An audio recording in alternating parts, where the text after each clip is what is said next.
കുറച്ച് മുളക് കൂടി അരച്ചെടുത്തിട്ട് ആർ.ജെ. ബാലാജിയുടെ നമ്മുടെ ഇതിന്റെ നിർമ്മാതാവിന്റെ തലയെ കൊണ്ട് കമത്തിയിട്ട് ഈ നാരങ്ങമാല ഇട്ട് കൊടുക്കണം. എന്നിട്ട് ഇവന്മാരുണ്ടല്ലോ വേറെ യൂണിവേഴ്സിലേക്ക് പറഞ്ഞേക്കണം. പ്രത്യേകിച്ച് മറ്റേ അപ്സൈഡ് ഡൗൺ ഒക്കെ ഇല്ലേ, ആ ഒരു സ്ഥലത്തേക്ക് അല്ലെങ്കിൽ കാന്താരയിലെ സ്ഥലത്തേക്ക് ഇവന്മാരെ പറഞ്ഞേക്കണം.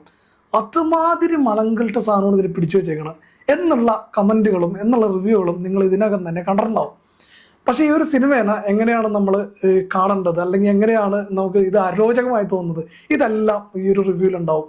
ഈ ഒരു സിനിമ അത്രക്ക് മോശമാണോ, അല്ലെങ്കിൽ സൂര്യ വീണ്ടും നമ്മളെ വീണ്ടും വീണ്ടും പരീക്ഷിച്ചുകൊണ്ടിരിക്കുകയാണോ? ഒരു സൂര്യ ഫാൻ എന്ന നിലയിൽ ഇന്നലെ ഈ ഒരു സിനിമ കാണാൻ പോയി, അപ്പോഴും നമുക്ക് സങ്കടം വന്ന് ക്യാൻസലായിട്ട് നമ്മൾ തിരിച്ചു പോകുന്നു. അതിനുശേഷം ഈ ആർ.ജെ. ബാലാജി എന്ന് പറഞ്ഞവൻ, അല്ലെങ്കിൽ ഈ മുക്കുത്തിയമ്മൻ എന്ന് പറഞ്ഞ നയൻതാരനെ വെച്ച് സിനിമ പിടിച്ചവൻ, ഇവൻ കരഞ്ഞ് കാറിലിരുന്ന് കരഞ്ഞിട്ട് അവസാനം അവരുടെ ക്രൂ മെമ്പേഴ്സ് എസ്.ആർ. പ്രഭുവൊക്കെ എക്സ്പ്ലനേഷൻ ആയിട്ട് വന്ന്. അങ്ങനെ ഇന്ന് വൈകുന്നേരമാണ് എനിക്ക് സിനിമ കാണാൻ പറ്റിയത്. എനിക്ക് ഒരുപാട് പരിപാടികൾ വേറെ ഉണ്ടായി. അപ്പൊ ഈ സിനിമ പറഞ്ഞ് തുടങ്ങുന്നതിന് മുമ്പ് നമുക്ക് ഇതിന്റെ ക്രൂ മെമ്പേഴ്സ്, ഇതിൽ മുട്ടൻ താരനിര, പ്രത്യേകിച്ച് മലയാളികൾ, നമ്മുടെ ഇന്ദ്രൻസ് ഉണ്ട്, നമ്മുടെ ഈ ശിവതയുണ്ട്, നമ്മുടെ അനഘയുണ്ട്, നമ്മുടെ ഈ ആലപ്പുഴ ജിംഖാനയിലൊക്കെ അഭിനയിച്ച അനഘയുണ്ട്, മാത്രമല്ല ഈ സ്വാസികയുണ്ട്. ഇത്രയും മലയാളി താരങ്ങൾ പ്രത്യേകിച്ച് കേരളത്തിലേക്ക് ഒരു ഓളം വരാൻ വേണ്ടിയായിരിക്കും അങ്ങനെ ചെയ്തത്. അല്ലെങ്കിൽ ഒരു കേരളത്തിൽ നിന്ന് വന്ന ഒരാളുകളായിട്ടാണ് ഇവരെ കാണിക്കുന്നത്, പ്രത്യേകിച്ച് ഇന്ദ്രൻസിനെ അനഘേനെ. ആ സമയത്ത് നമ്മൾ അത് വേണമെങ്കിൽ അവർക്ക് തമിഴായിട്ട് കാണിക്കാമായിരുന്നു. പക്ഷെ ഇവിടെ ഒരു പെട്ടെന്ന് നമുക്ക് റിലേറ്റ് ചെയ്യാൻ തക്ക രീതിയിലായിരിക്കണം അവരെ സിനിമ കാണിച്ചത്. പക്ഷെ ഇന്ദ്രൻസിനൊക്കെ സംബന്ധിച്ച് അവർ കൃത്യമായിട്ട് അല്ലെങ്കിൽ നല്ല രീതിയിൽ ഈ ഒരു സിനിമയിൽ അഭിനയിച്ചിട്ടുണ്ട്. അത് പോട്ടെ, അത് പറയുന്നതിന് മുമ്പ് ആർ.ജെ. ബാലാജി, മുക്കുത്തിയമ്മന്റെ സംവിധായകൻ, അങ്ങനെയാണ് എല്ലാവരും അറിയപ്പെടുന്നത്. പിന്നെ ജി. വിഷ്ണു എന്ന് പറഞ്ഞ ഒരാളുണ്ട്, ഇതിന്റെ ക്യാമറമാൻ, നല്ല ബെസ്റ്റ് ക്യാമറമാനാണ്. ഒരുപാട് നല്ല സിനിമകൾക്ക്, പ്രത്യേകിച്ച് വിജയുടെ ഒക്കെ സിനിമകൾ ഒരുപാട് ചെയ്തേക്കുന്ന ആളാണ്. അതിനുശേഷം കലൈവാസൻ എന്ന് പറഞ്ഞ വലിയൊരു എഡിറ്റർ ഉണ്ട്, സായി അഭിശങ്കർ ഉണ്ട്. അത് വലിയൊരു കാസ്റ്റ് ആൻഡ് ക്രൂ ഇതിന്റെ പുറകിൽ അഭിനയിച്ചിട്ടുണ്ട്. പ്രത്യേകിച്ച് തൃഷ അല്ലെങ്കിൽ വിജയ് എന്നൊക്കെ പറയാം, നമ്മുടെ സൂര്യ എന്നൊക്കെ പറയുമ്പോൾ തന്നെ നമുക്കറിയാം. അപ്പൊ എല്ലാവർക്കും അറിയേണ്ട ആഗ്രഹം സൂര്യ ഇതിൽ എങ്ങനെ ഉണ്ടായെന്നാണ്. എല്ലാ സിനിമയിലും പോലെ തന്നെ സൂര്യ നന്നായിട്ട് അഭിനയിച്ചിട്ടുണ്ട്. പക്ഷെ സൂര്യ ഇത്രയും ഇങ്ങനെയുള്ള സിനിമകൾക്ക് നമുക്കറിയാം, സൂര്യയുടെ സിനിമകൾ എല്ലായിടത്തും നമുക്ക് പരിശോധിച്ചാൽ ഒരുപാട് പരീക്ഷണ സിനിമകളിൽ പുള്ളി അഭിനയിച്ചിട്ടുണ്ട്. ആ സമയത്ത് ഫ്ലോപ്പ് ആയിട്ടുണ്ടെങ്കിലും ഈ സമയത്തൊക്കെ ആ ഒരു സിനിമ നല്ല രീതിയിൽ ആളുകൾ പ്രേക്ഷകരെ ഏറ്റെടുത്തിട്ടുണ്ട്. അതുപോലെ ഇത് ഭാവിയിൽ ആളുകൾ ഏറ്റെടുക്കുകയോ ഇല്ലെന്നൊന്നും എനിക്കറിയില്ല. ഈ സിനിമ പറയുന്നതിന് മുമ്പ് നമ്മുടെ ഒന്ന് രണ്ട് സിനിമകൾ നമുക്ക് സൂചിപ്പിച്ചു പോവാം. നമ്മുടെ ലോക, നമ്മുടെ നന്ദനം, നമ്മുടെ പ്രാഞ്ചിയേട്ടൻ ആൻഡ് സെയിന്റ്, ഈ ഒരു സിനിമയിലൊക്കെ ദൈവങ്ങളോ അതിന് തുല്യമായ ആളുകളോ വരാൻ നേരത്ത് അതിനെങ്ങനെയാണ്, പ്രത്യേകിച്ച് ലോക സിനിമയിൽ ഒരു സൂപ്പർ ഹീറോ പരിവേഷം കൊടുത്തിട്ടാണ് ദൈവങ്ങളെയൊക്കെ അവതരിപ്പിക്കുന്നത്. ആ ഒരു ടേമിലൊക്കെ ദൈവങ്ങളെയും അല്ലെങ്കിൽ സൂപ്പർ സ്റ്റാറിനെയൊക്കെ കാണിച്ച് നമ്മുടെ മിന്നൽ മുരളി അങ്ങനെയുള്ള സംഭവങ്ങൾ കാണിച്ചിട്ട്, അല്ലെങ്കിൽ ഒരു കാന്താര പോലെയൊക്കെ എടുത്ത് വെച്ചിട്ട് നമ്മൾ ഇതുപോലൊരു സിനിമ കാണാൻ നേരത്ത് നമ്മൾ എന്തായിരിക്കും പ്രതീക്ഷിക്കുന്നത്, അല്ലെങ്കിൽ നമ്മൾ എന്തായിരിക്കും എക്സ്പെക്ട് ചെയ്യുന്നത്? ഞാൻ ഈ ഒരു സിനിമയെ പറ്റി ഒന്നും അറിയാതെ തിയേറ്ററിൽ ചെന്നിരുന്ന ഒരാളാണ്. എൻ്റെ ഒരു എക്സ്പീരിയൻസ് ഞാൻ പറയാം. പ്രത്യേകിച്ച് ഈ ഒരു കറുപ്പ് എന്ന് പറഞ്ഞൊരു ടൈറ്റിൽ തൊട്ട് തുടങ്ങാം. ഈ ഒരു കറുപ്പ് എന്ന് പറഞ്ഞൊരു ടൈറ്റിൽ ഞാൻ ഉദ്ദേശിച്ചത്, ഇപ്പൊ വക്കീലന്മാരുടെ കോട്ട് കറുപ്പാണ്, നമ്മുടെ ട്രെയിലറിൽ അതാണല്ലോ കാണിക്കുന്നത്. സമത്വം, നീതി, അല്ലെങ്കിൽ കോർട്ടിൽ നടക്കുന്ന ഈ പല കാര്യങ്ങളും, അല്ലെങ്കിൽ ഗാംഭീര്യം, ഇതൊക്കെ സൂചിപ്പിക്കുന്ന ഒരു സംഭവമാണ് ഈ കറുപ്പ് എന്ന് പറയുന്ന സംഭവം. നമുക്കറിയാം ഈ അന്ധത, മറ്റേ നീതി ദേവതയുടെ കണ്ണ് അടച്ചിരിക്കുന്ന ഒരു സംഭവമില്ലേ. അപ്പൊ ഈ ഒരു ടേം, അല്ലെങ്കിൽ കോടതി ഈ ആയിട്ടുള്ള കോടതി വ്യവഹാരങ്ങളുടെ ഒരു ടേമായിട്ടായിരിക്കും കറുപ്പ്. നമ്മുടെ ജയ് ഭീമിലൊക്കെ പോലെ സമകാലീന വിഷയങ്ങൾ ഏതെങ്കിലും വെച്ചിട്ട് കോടതിക്കിട്ട് കൊട്ടാനോ അങ്ങനെയുള്ള രീതിയിലാണ് ഞാൻ വിചാരിക്കുന്നത്. കോടതിക്കിട്ട് കൊട്ട് കൊടുക്കുന്നുണ്ട്, അഴിമതി നിറഞ്ഞ ഒരു സംഭവം എന്നുള്ള രീതിയിലൊക്കെ കൊട്ട് കൊടുക്കുന്നുണ്ട്. പക്ഷേ ഇതെങ്ങനെയാണ് ഈ ഒരു സിനിമ കൊണ്ടുപോകുന്നത്? ഈ ഒരു സിനിമ ഫാന്റസി ആയിട്ട്, അല്ലെങ്കിൽ നിലവിൽ നടക്കുന്ന പാർശ്വവൽക്കരിക്കപ്പെട്ട അല്ലെങ്കിൽ നീതി നിഷേധിക്കപ്പെട്ട ആളുകളുടെ ഒരു വക്താവാണ് നമ്മുടെ ഇന്ദ്രൻസിന്റെ ഒരു മോളായിട്ട് അഭിനയിക്കുന്ന അനഘ. അപ്പൊ ഇവരുടെ ഈ ഒരു സിനിമയിലേക്ക് ഇങ്ങനെ നമ്മുടെ കോടതിയിൽ അഴിമതി നിറഞ്ഞ കോടതി, ഇവിടെ നീതി നടപ്പാവുന്നില്ല. അപ്പൊ നീതി നടപ്പാതാവുമ്പോൾ ആ ഒരു കോടതി കോമ്പൗണ്ടിലുള്ള ഒരു ദൈവം, ആ ദൈവമാണ് സൂര്യ വരികയാണ് ഇങ്ങോട്ട്. സൂര്യ വന്നിട്ട് അപ്പൊ ഒരു ഫാന്റസി എലമെന്റിൽ കയറി, ഫാന്റസി അഡ്വഞ്ചർ.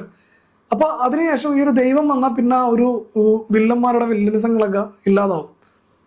അപ്പൊ അത് ഒരു നല്ല രീതിയിൽ ആ ഒരു ദൈവമാകാതെ കൃത്യമായിട്ട് കോടതിയിൽ നിന്നിട്ട് ഒരു ഇന്ത്യൻ നീതി വ്യവസ്ഥയിൽ ഒരു മനുഷ്യനായി നിന്നിട്ട് നിങ്ങൾക്ക് എന്ത് ചെയ്യാൻ സാധിക്കും എന്നുള്ളതായിരുന്നു ഈ ഒരു കഥയുടെ പ്ലോട്ട്. നല്ല മനോഹരമായ പ്ലോട്ടായിരുന്നു.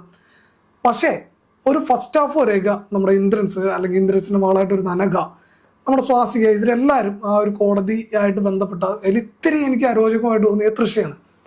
ആ ഒരു സംഭവങ്ങളെല്ലാം ഫസ്റ്റ് ഹാഫ് വരെ നല്ല രീതിയിൽ, പ്രത്യേകിച്ച് ഇന്ദ്രൻസിന്റെ കിടിലൻ അഭിനയം, തമിഴിലാണെങ്കിലും മലയാളത്തിലാണെങ്കിലും കൈയടി കൊടുക്കേണ്ട അഭിനയം എല്ലായിടത്തും കാഴ്ചവെക്കുന്ന ഒരു മഹാനടൻ, അങ്ങനെ പറയാൻ പറ്റുള്ളൂ. കോമ്പിനേഷൻ സീനിലും സൂര്യയുടെ കോമ്പിനേഷൻ സീനിലും ഇന്ദ്രൻസ് ആണ് ഈ ഒരു സിനിമ കൊണ്ടുപോകുന്നത്. നല്ല ഭംഗിയായിട്ട് ഒരു ഫസ്റ്റ് ഹാഫ് വരെ സിനിമ കൊണ്ടുപോകും.